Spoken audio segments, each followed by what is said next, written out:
For decades, Super Mario has been the leader and the gold standard for platformer games. Most people have played a Mario game and have never touched another platformer. In fact, many people would say that platformers are an old, bygone genre that isn't worth playing anymore. However, that isn't entirely accurate. From indie darlings that recaptured the collect-a-thon era to AAA masterpieces that push 2D art to its limit, I played through the challengers to find 12 games that surpass the quality Nintendo set.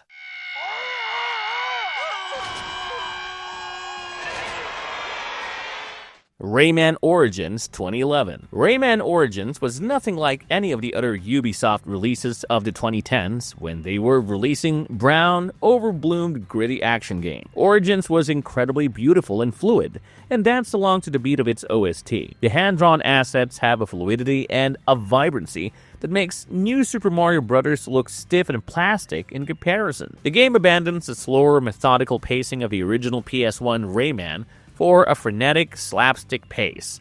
Chaining wall runs into glides and then bouncing off enemies to the beat of the music makes it feel like a rhythm game disguised as a platformer. Unlike Mario, which often segregates its challenges, Rayman Origins blends combat and platforming into a singular flow state. Punching an enemy isn't just an attack, it's a movement tool that you utilize to maintain momentum while dispatching enemies.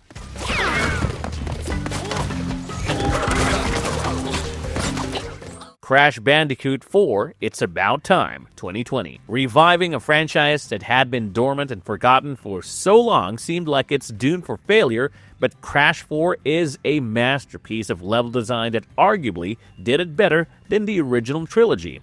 While Mario games are often designed to be accessible to everyone, Crash 4 was made exclusively for Crash and hardcore platformer fans in mind, and the game truly tests and challenges you. The flashback tapes, which take place in a test chamber environment, strips away everything and focus purely on your ability to judge jump distances and box bounce. The Quantum Masks changes the game into more of a puzzle platformer. Being able to slow down time to hop across falling nitro crates, or flipping gravity mid-jump to navigate laser grids adds a cerebral element to running and jumping. The inverted mode, which mirrors the levels and applies wild art styles such as a sonar filter or a comic book shader, fundamentally changes how you read the environment. It's a super challenging game that gives you that joyous rush when you finally get it and beat a challenge.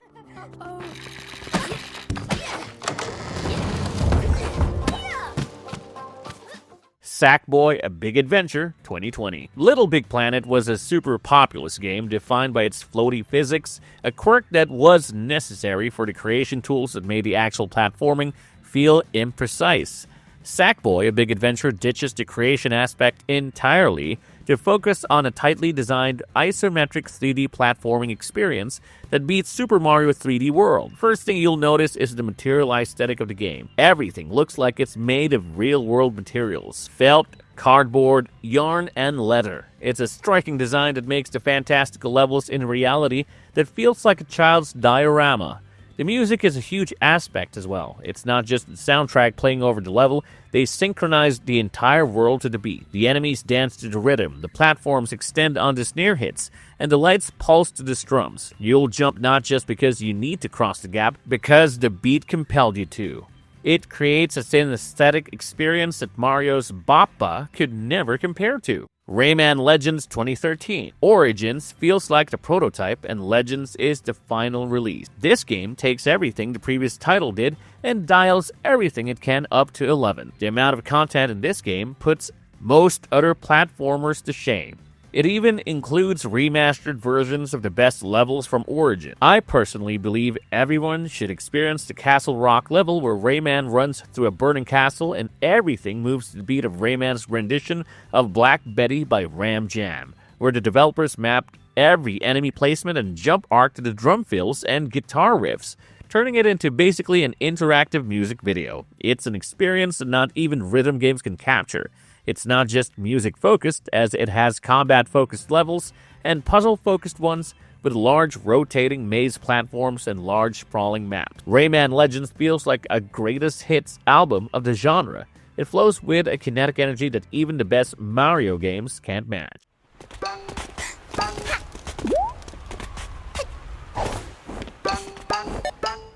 A Hat in Time 2017. This is the indie darling that proved you don't need a Nintendo budget to put out a Nintendo quality game. It takes inspiration from famous platformer games like Super Mario Sunshine, but adds a savvy and Nickelodeon-like vibe and characters that makes this game so unique. You play as Hat Kid, a girl trying to recover her spaceship's timepieces. The movement tech is deep and complex, being able to dive, double jump, and wall run that Super Mario Odyssey took inspiration from. The level design is surprisingly varied. It's not just getting from the start to the end.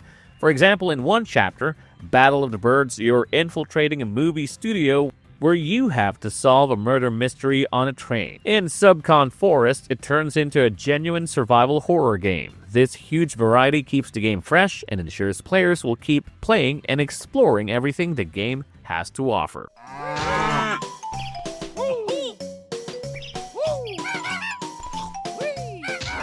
Banjo-Kazooie 1998. While Mario perfected the pure platformer, Banjo-Kazooie perfected the collect-a-thon. Rareware built a world that felt more cohesive and lived in than the abstract paintings of Peach's castle. Grunthilda's Lair isn't just a hub, it's a level in itself filled with enemies, secrets, and shortcuts. The interconnectedness of the areas gave me a sense of place that I rarely see in early 3D games. The dynamics between Banjo and Kazooie allows for a moveset that is far more versatile than Mario. Banjo is a big, tough, but slow aspect, and Kazooie is a fleet-footed, sharp, and flighty aspect. The most important part of Banjo-Kazooie is the exploration. While Super Mario 64 had creative levels, Banjo's is both creative, large, and layered. For example, Click Clockwood changes between the 4 seasons, and each season introduces new puzzles, enemies, and mechanics. It proved that a platformer is just as much about exploration and puzzle solving as it is about jumping.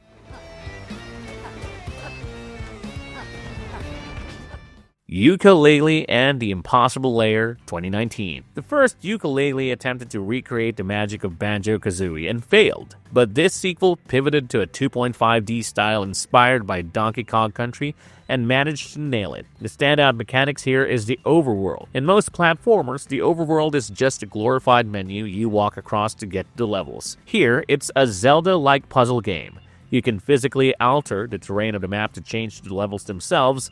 For example, if you use an ice berry to freeze a waterfall on the map, the corresponding level turns into a frozen ice stage. If you flood the map, the level becomes submerged. This effectively doubles the number of levels in the game and makes the world feel interconnected and reactive. The Impossible Lair itself is a unique take inspired by Breath of the Wild, a brutally hard final level that you can attempt at literally any time. Every battalion member you rescue in the regular levels adds a hit point to your health bar for the final dungeon.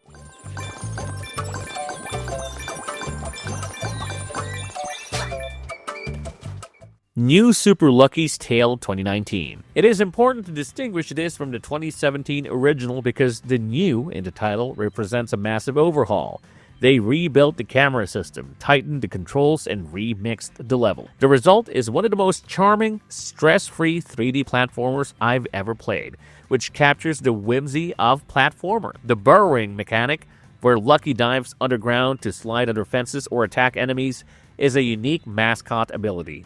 There's also a variety of perspective. The game switches seamlessly between full 3D exploration, 2D side-scrolling, and auto-runner levels. Keeps the pacing brisk, ensuring you never get tired of doing one specific thing. The game also implements subtle slow-mo and other effects that makes combat feel good and satisfying. And the 3D platforming is surprisingly precise and easy to control. The art and rendering are very cute and surprisingly high quality, especially the way that sunsets casts colors on the levels and the cozy, flickering glow of fires.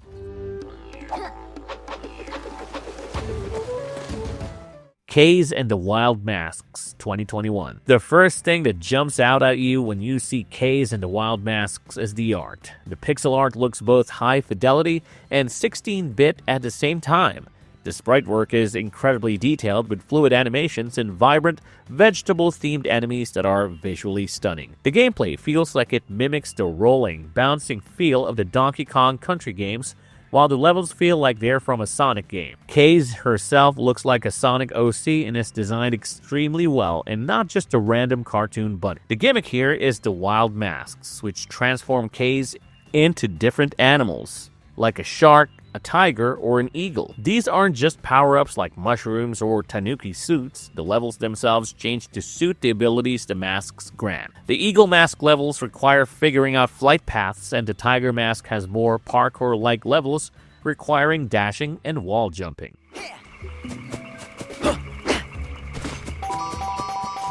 Kao the Kangaroo 2022. This reboot of a cult classic from the Dreamcast era hits with a warm nostalgia. Kao is a throwback to combat platformers like Ty the Tasmanian Tiger or Spyro. Combat plays a much bigger role here than in the likes of Super Mario 64. You are combo punching enemies, dodging attacks, and using elemental charges such as fire, ice, or wind to solve puzzles. Using the fire gloves to melt ice barriers or the ice gloves to freeze water into platforms interconnects the combat and traversal. The world design is broken up into multiple hub areas filled with collectibles. The art style and design are definitely evocative of the Dreamcast and PlayStation 2, with it somehow mimicking the jagged quality of those systems while being smooth and modern. This title is a true remaster as it took everything that made the original what it is and kept all its strength and eliminated all its weaknesses and elements that made it feel outdated.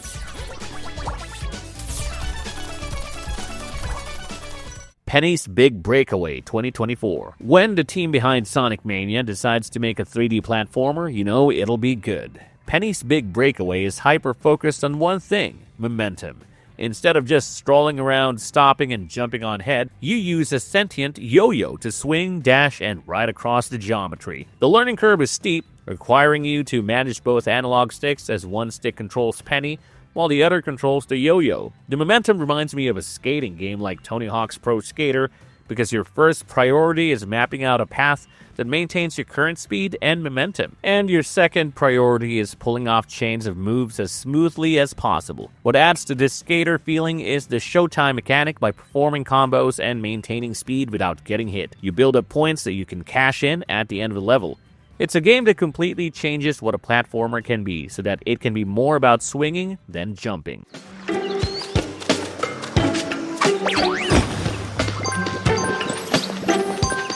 Lucky's Tale 2017. I'm including the original 2017 release here specifically to talk about its VR implementation. Playing a platformer in VR is an experience that not even Nintendo has capitalized on yet. In VR, the game functions like a living diorama. This isn't a camera following Lucky. You are a giant observer looking down into his world. I could physically lean forward to peek around corners, or look under bridges to find hidden coin. It added a sense of scale and presence that is so fun, and because of this, levels are dense and compact, making as much use of the compact diorama-like play space as possible. Lucky is much more personable and interactive here, since he's not being directly embodied by the player like you would in a regular game. He's aware of you as the player and will look at you, make quips directed at you, and you can interact back with him. Just messing around with Lucky one-on-one in and of itself is very cute and fun. Mario might have built the castle that is the platformer genre, but these 12 games show that being the king isn't everything. Even a genre as old and outdated as the platformer genre is still ripe for innovation and creativity. From the musical precision of Rayman to the gravity-bending mechanics of Crash 4 to even VR support of Lucky's Tale, this genre is far from done showing what it's really capable of.